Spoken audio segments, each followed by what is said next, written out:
mars 2020. Bonjour à tous et merci de nous prendre en marche sur RTI1 pour suivre cette page d'information.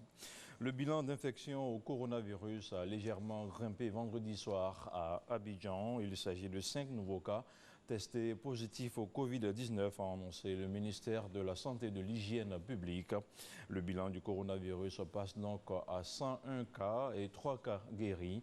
On écoute Eugène Akaewel Awele, le ministre de la Santé.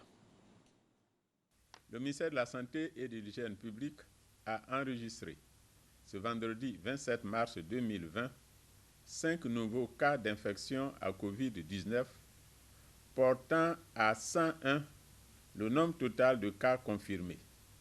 Et nous notons 3 personnes guéries.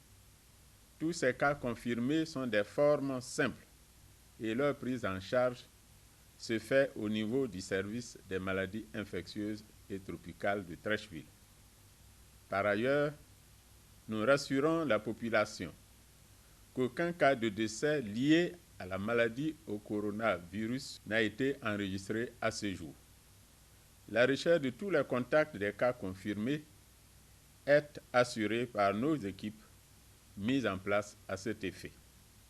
Cependant, nous rappelons à la population que la maladie à coronavirus Covid-19 est une maladie grave et mortelle avec une contamination rapide. Si nous voulons contenir cette pandémie et freiner sa propagation, il est indispensable pour tout un chacun de respecter toutes les mesures arrêtées par les autorités.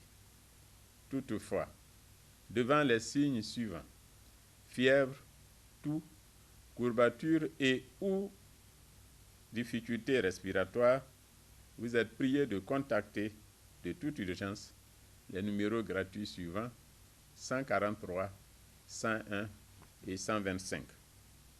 Nous en appelons au civisme et à la responsabilité de tous, car c'est ensemble que nous vaincrons de façon efficace cette pandémie.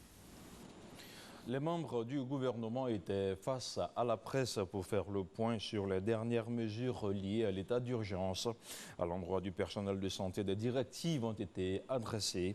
Elles portent sur le protocole de prise en charge des malades du Covid-19. Regardez. Dans son combat contre la pandémie du Covid-19, le gouvernement a décidé d'adopter une stratégie de réponse coordonnée. Ce vendredi, une série de directives a été émise à l'endroit du personnel de santé pour la prise en charge des malades. En ce qui concerne le traitement des cas, les directives sont les suivantes. Pour les cas simples, la prise en charge se fait de la façon suivante: confinement à domicile, application des mesures barrières, c'est-à-dire port de masque, lavage des mains, friction des mains avec du gel hydroalcoolique. Traitement symptomatique de la fièvre, toux, écoulement nasal et des céphalées. Il est recommandé de surveiller la température 2 fois par jour. Cependant, dans ce cas simple, l'utilisation de la chloroquine et l'hydroxychloroquine ainsi que l'antibiothérapie est non recommandée.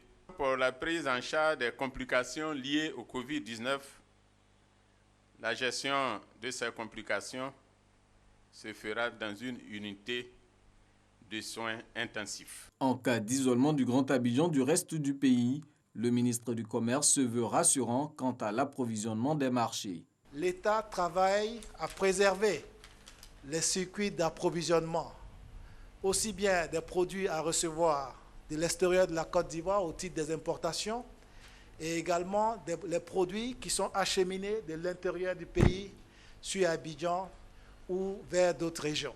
Le gouvernement pense déjà à l'après-crise sanitaire. Un plan de riposte est même en cours d'élaboration pour relancer l'économie nationale. Le soutien de l'État va porter aussi bien sur les entreprises au niveau multisectoriel. Des soutiens qui vont concerner les grandes entreprises, les moyennes entreprises et les PME. Et sans oublier, connaissant un peu la structuration de notre économie et sa stratification, sans oublier le secteur informel, qui est également pris en compte dans le cadre, en tout cas, de l'élaboration de ce plan qui est en train d'être bâti. Le directeur général de la police nationale fait savoir que 86 personnes ont été interpellées dans la nuit du jeudi à vendredi pour non-respect du couvre-feu. Il précise que les forces de sécurité ont reçu instruction de mener leur mission dans le strict respect des droits de l'homme. C'était un reportage signé Mahama Traoré. Et face au contexte du coronavirus, le monde du travail va devoir s'adapter. À la suite du gouvernement, la Chambre de commerce et d'industrie conseille aux entreprises d'expérimenter le télétravail. Une série de formations a été lancée vendredi à l'endroit des acteurs du secteur privé. Les explications de Lansine Bakayoko. Du coronavirus ouvre un nouveau champ des possibles et oblige les entreprises ivoiriennes qui ne l'avaient pas forcément prévu à expérimenter le télétravail. La Chambre de commerce et d'industrie a donc initié un dispositif de sensibilisation et d'appui aux entreprises prêtes à engager un projet de télétravail. Nous avons autour de 300 entreprises qui se sont montrées intéressées et aujourd'hui nous sommes connectés avec près de 200 déjà. Et le nombre va aller en grandissant pour pouvoir justement se former et mieux appliquer. Et d'ailleurs, au niveau du gouvernement, l'appel a été lancé justement d'aller dans ce sens également. L'Agence nationale du service universel des télécommunications a été missionnée pour accompagner les entreprises dans la mise en place de ce nouveau mode d'organisation du travail. Pour une meilleure efficacité, plusieurs étapes à franchir. La première des choses, c'est d'abord, d'avoir une vision de la direction générale engagée vers le télétravail. Ensuite, il faut mettre en place une équipe projet qui va réfléchir au cadre même du projet de télétravail. Il faut réfléchir également à la question des attentes des parties prenantes. Donc, la stratégie d'entreprise, les employeurs, les employés. Ensuite, réfléchir au cadre technique et technologique. Parmi les avantages du télétravail pour les entreprises, on peut noter la réalisation d'économies d'échelle sur les locaux et les dépenses courantes. Il y a des capacités nouvelles au plan technologique qui sont disponibles et qui permettent, en limitant les interactions physiques des personnes, de pouvoir travailler de façon collaborative sur les sujets. Le télétravail désigne le fait de travailler pour son employeur en dehors du lieu de travail habituel, que ce soit depuis son domicile ou encore dans des tiers-lieux, comme un espace de coworking. Et de son côté, le ministère de l'Enseignement, de l'Éducation nationale explore la piste du téléenseignement. Il s'agira d'enregistrer des capsules contenant des modules de cours et les télédiffuser ensuite. La mesure nécessite l'apport de structures spécialisées et la RTI a été associée aux discussions. Voyons tout cela avec Franck Quadio. Lycée classique d'Abidjan. Dans une des salles de classe, un cours d'anglais. Face à l'enseignant, des caméras. Non loin, les mathématiques décortiquées sur le tableau. Nous sommes en plein enregistrement de ces capsules qui constitueront les modules de cours destinés aux élèves des lycées et collèges obligés de rester chez eux du fait du coronavirus.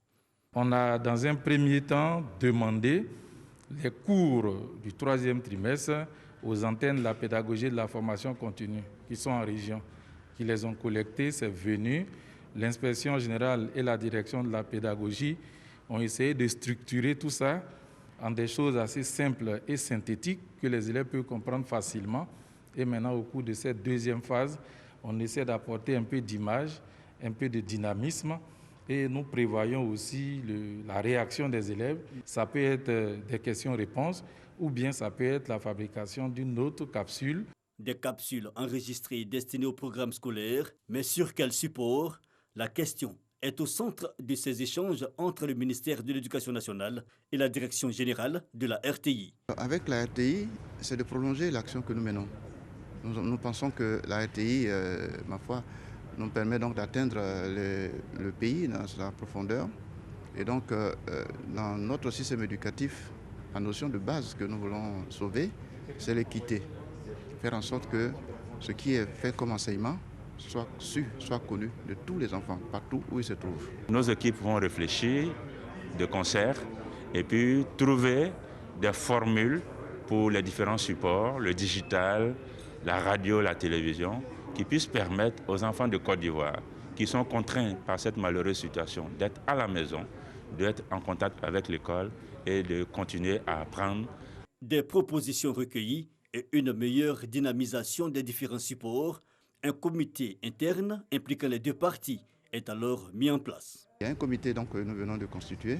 Il y a des aspects techniques qu'il va falloir analyser. Et donc chaque partie va désigner ses techniciens. Et donc en début de semaine prochaine, nous allons voir à court terme ce que nous devons faire ensemble, à moyen terme ce qu'il faut envisager, et pour le long terme, comment pérenniser les acquis de cette expérience-là.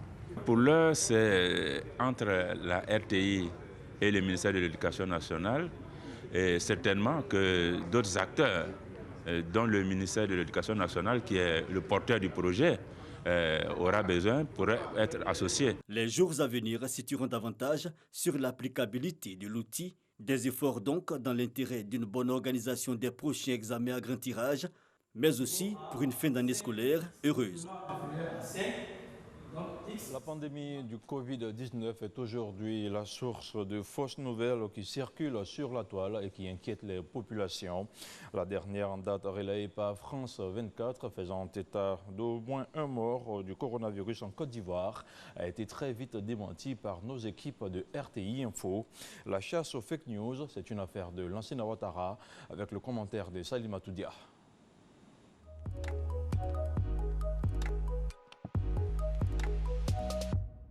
La Côte d'Ivoire a-t-elle enregistré son premier décès lié au Covid-19 ? Le journal Afrique de France 24, qui passe sur ses antennes chaque jour à 21h45, avait pourtant donné l'information d'un mort jeudi 26 mars en Côte d'Ivoire. Côte d'Ivoire, le dernier bilan officiel fait état d'un mort et 80 cas de contamination.